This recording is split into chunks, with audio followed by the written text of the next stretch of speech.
Detalhes da calamidade. Olá, espero que você esteja bem. Nós estamos aqui mais uma vez para darmos continuidade ao estudo do livro de Lamentações. Hoje, Lamentações capítulo 2, mas antes é necessário que eu faça alguns pedidos. E o primeiro pedido é para que você não apenas curta, mas compartilhe esse estudo com outras pessoas, para que outras pessoas venham ser abençoadas. O segundo pedido é para que você adquira a Bíblia 365, porque através dela você vai ler um trecho do Antigo Testamento, um trecho do Novo Testamento, um trecho de Salmos e um trecho de Provérbios. E o terceiro pedido é para que você participe de pelo menos um dos estudos que nós disponibilizamos ali na igreja.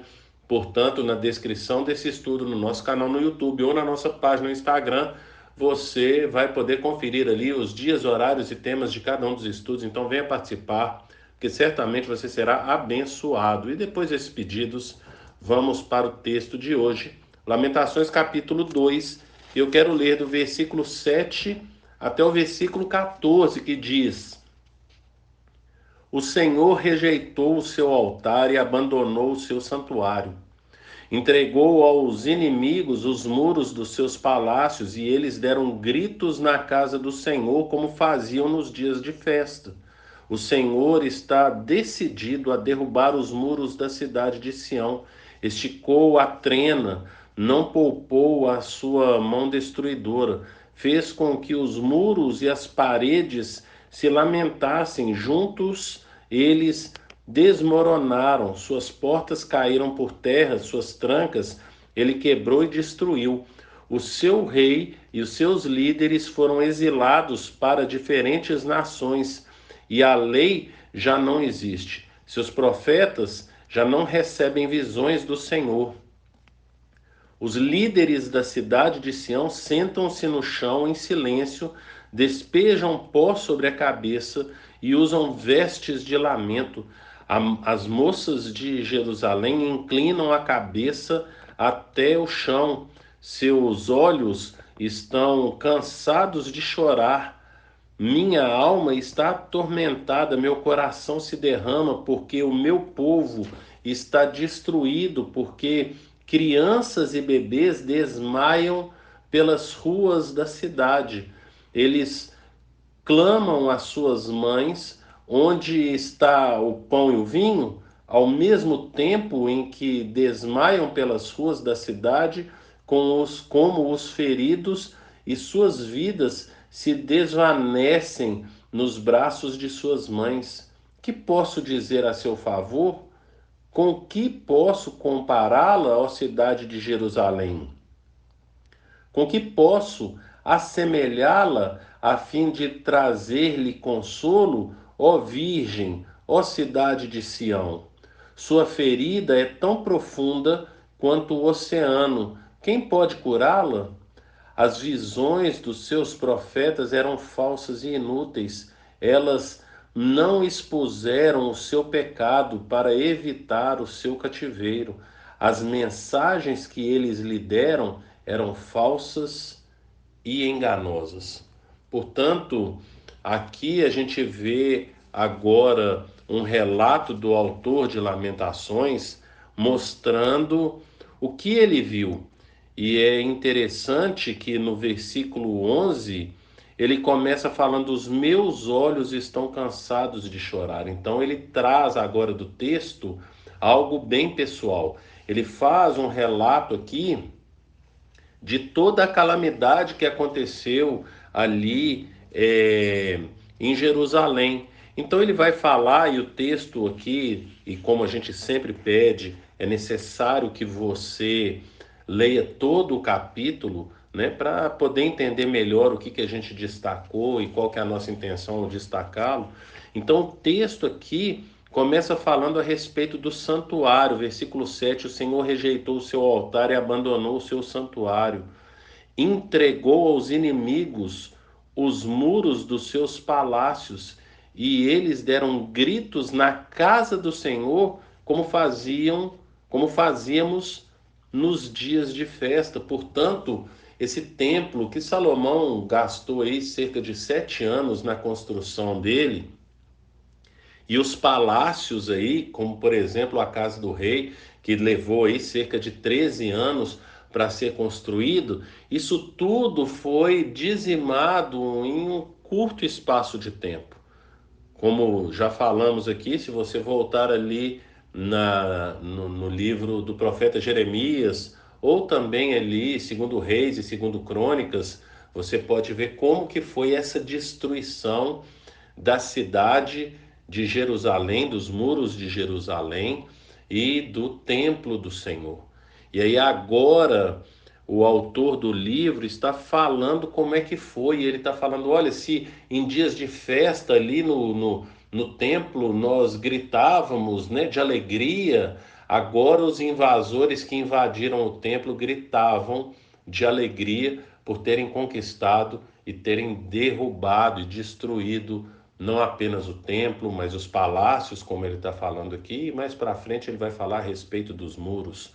Portanto, é um relato dolorido para uma pessoa que era temente ao Senhor e que buscava agradar o Senhor. Ele vai falando aqui a respeito de tantas coisas.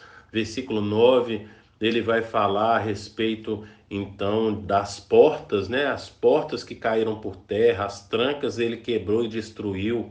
O seu rei, os seus líderes foram exilados para diferentes nações e a lei não existe, a lei não existe mais.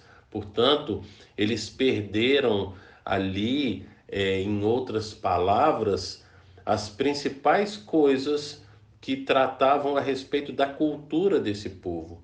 O templo, não é assim? A lei, os muros que colocavam limite nessa cidade, que quando você procura imaginar pelas palavras do autor do livro, parecia uma cidade esplendorosa, mas que perdeu todo o seu esplendor, que perdeu toda a sua beleza. E ele vai falar o motivo pelo qual isso tudo aconteceu. E o motivo, aliás, antes de entrar no motivo, versículo 11, então ele traz para a primeira pessoa: os meus olhos estão cansados de chorar, minha alma está atormentada, meu coração se derrama, porque o meu povo está destruído, porque crianças e bebês desmaiam pelas ruas da cidade. Portanto, ele vê toda essa calamidade. Ele está vendo a realidade das pessoas. Se no princípio desse texto ele foi trazendo todo o esplendor ali do templo, dos palácios, dos muros que foram falados também, agora a gente vê ele com esse olhar. O que faz ele chorar não foi todo esse esplendor que ele citou acima, mas a tristeza de ver então a calamidade pelo qual os habitantes da cidade estavam passando, e principalmente os vulneráveis, que são as crianças e que são os bebês.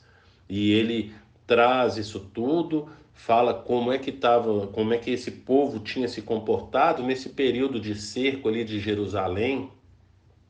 A cidade foi sitiada e ficou sitiada por cerca de 2 anos. E a escassez, o que que a escassez fez antes da destruição? O que que a escassez de alimento fez? E ele vai falar aqui no versículo 12: ao mesmo tempo em que desmaiam pelas ruas da cidade com os ferimentos e suas vidas se desvanecem nos braços de suas mães.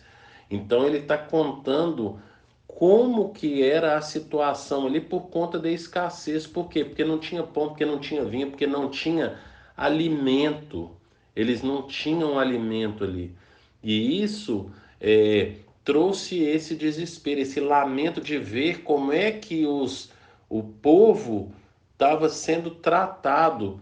Motivo desse todo esse tratamento. Por que que o Senhor permitiu que eles passassem por toda essa desgraça que eles passaram?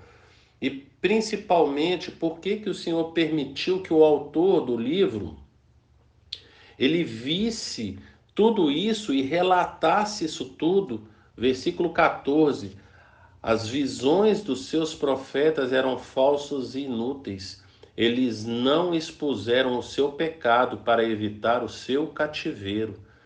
Se os profetas trouxessem as visões verdadeiras, se fossem verdadeiros profetas, eles estariam preocupados em expor o pecado do povo para que o povo se arrependesse e se convertesse.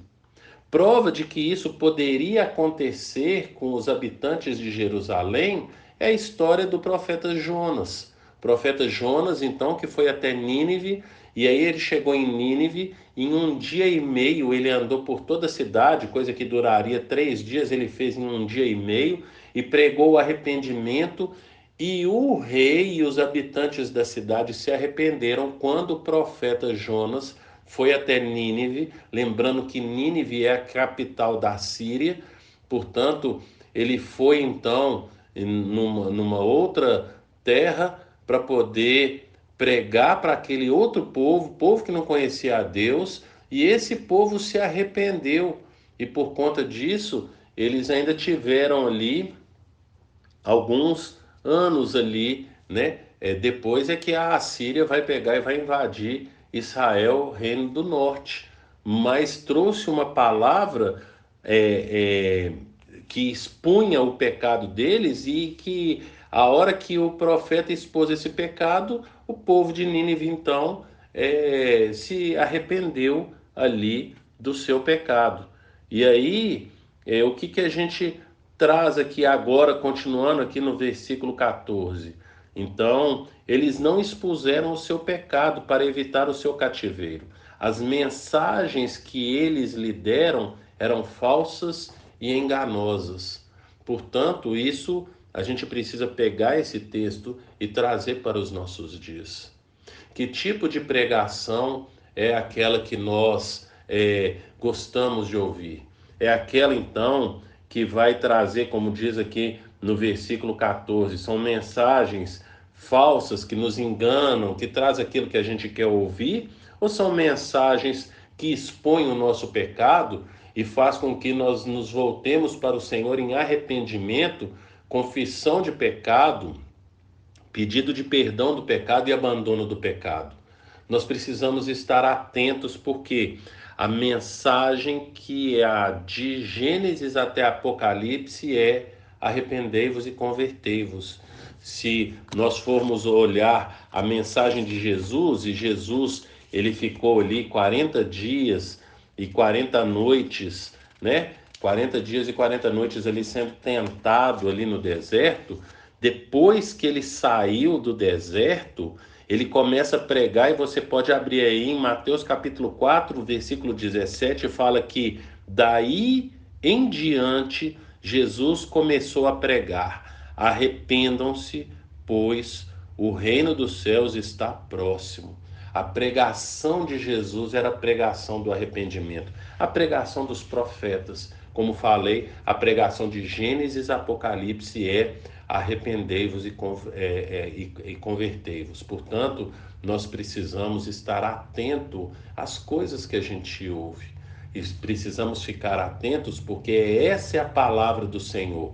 A palavra do Senhor em tanto tempo é: santificai-vos, porque sem santificação ninguém verá o Senhor, que é o que fala lá em Hebreus capítulo 12, versículo 14. Seguir a paz com todos e a santificação, sem a qual ninguém verá o Senhor.